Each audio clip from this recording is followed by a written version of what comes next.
What's up, fam? Very excited to announce my new memberships. You guys are more than welcome to join. It's going to be amazing. I have a lot of things planned, a lot of perks planned. So go ahead and hit that membership join button, and I'll see you on the other side. Let's get it.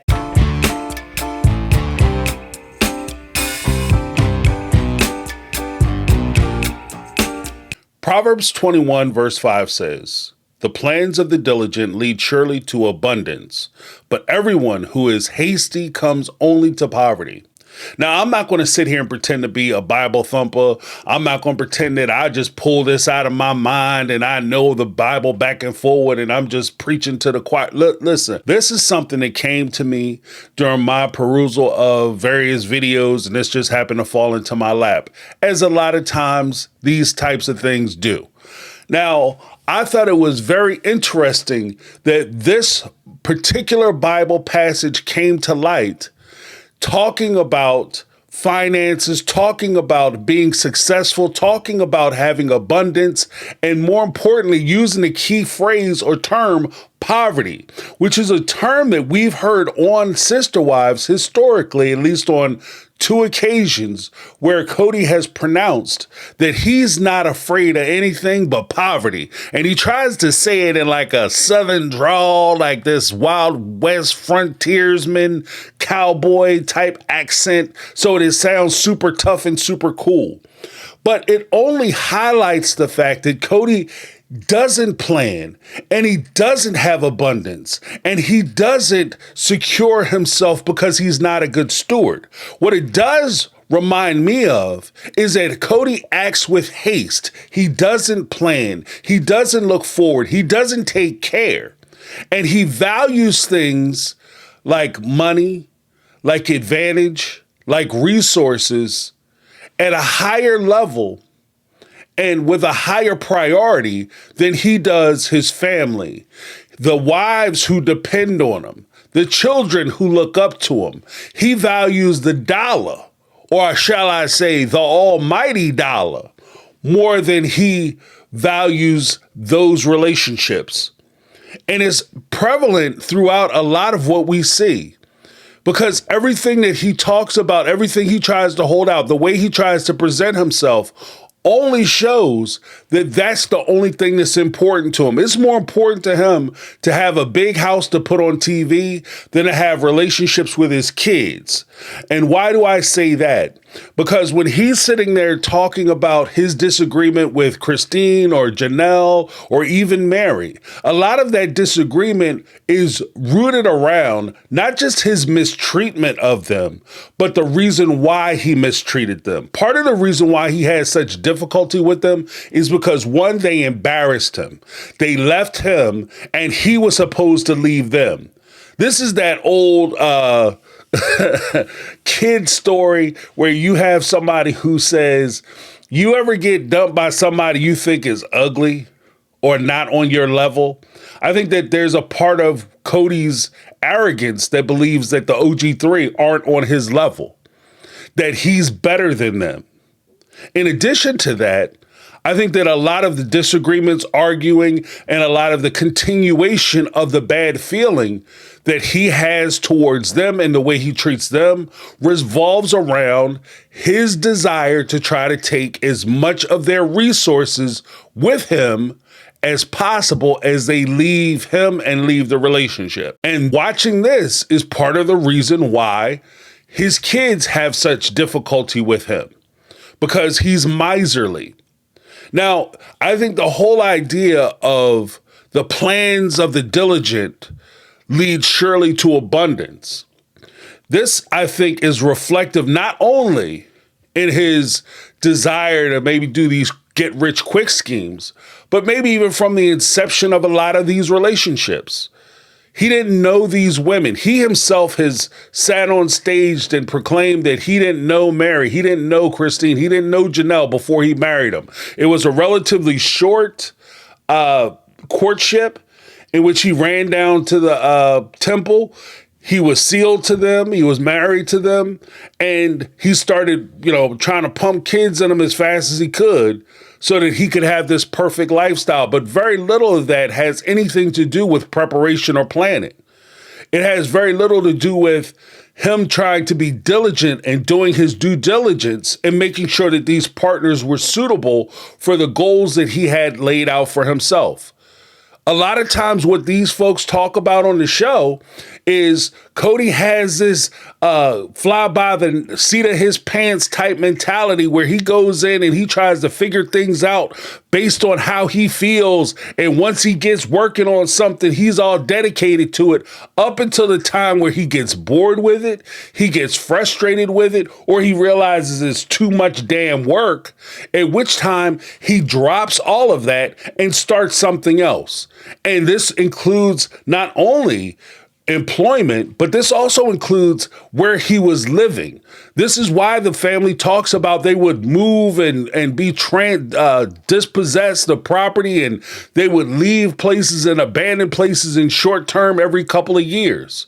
When we caught up with the Brown family, it was presented to us that they had lived in a Lehigh house for a majority of their marriage. But the truth is they had only been in that home for about 4 years prior to the show airing, which means that they had moved like 5 or 6 times before that even occurred. There were points where Janelle had left Kody for periods of time, and they didn't live with each other because Kody was moving around so much, and she was trying to create a sense of stability and consistency in her life, especially when it comes to economics.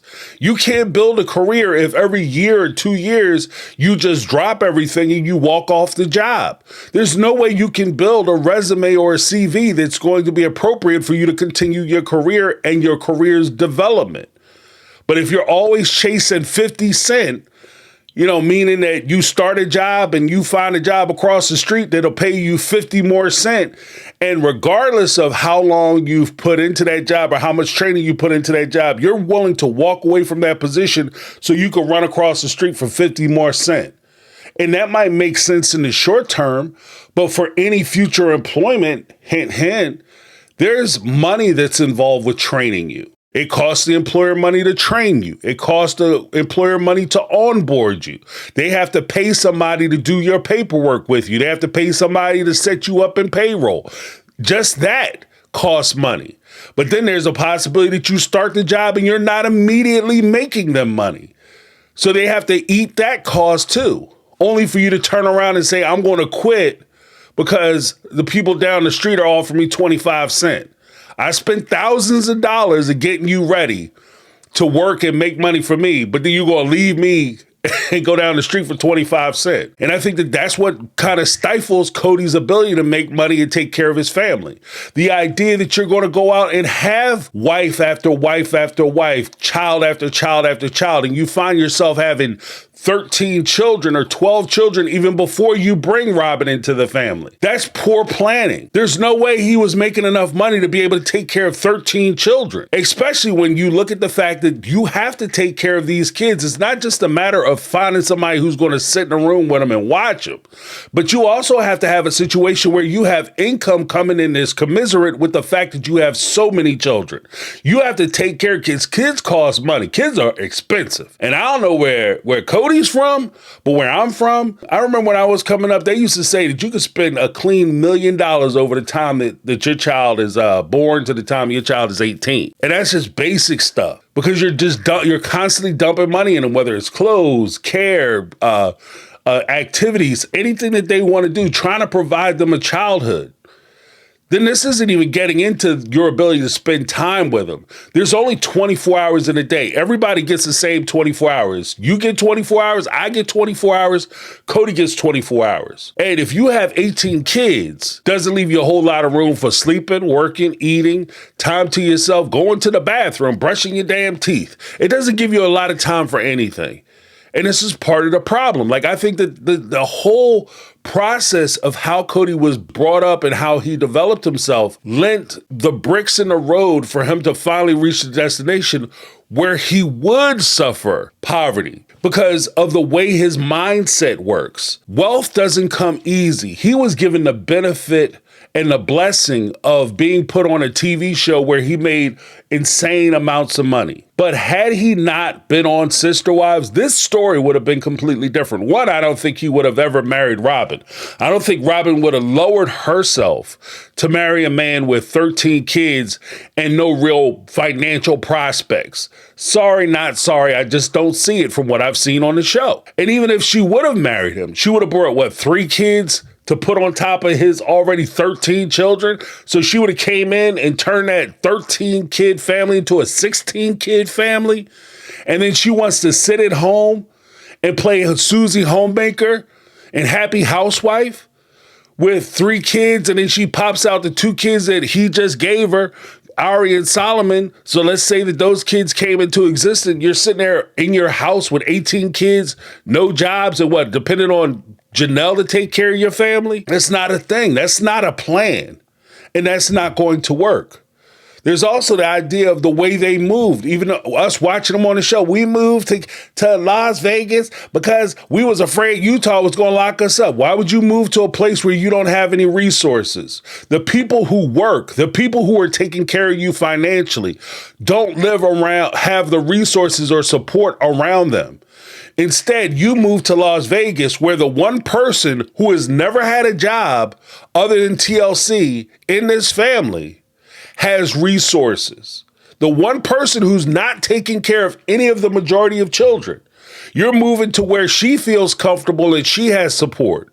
But you don't want to move to where a majority, 13 of your, at the time, 16 children and their mothers would have been able to move to Wyoming, outside of different parts or different states where they have polygamy, they have polygamous communities, where they have family. You don't move to those states which actually are cheaper.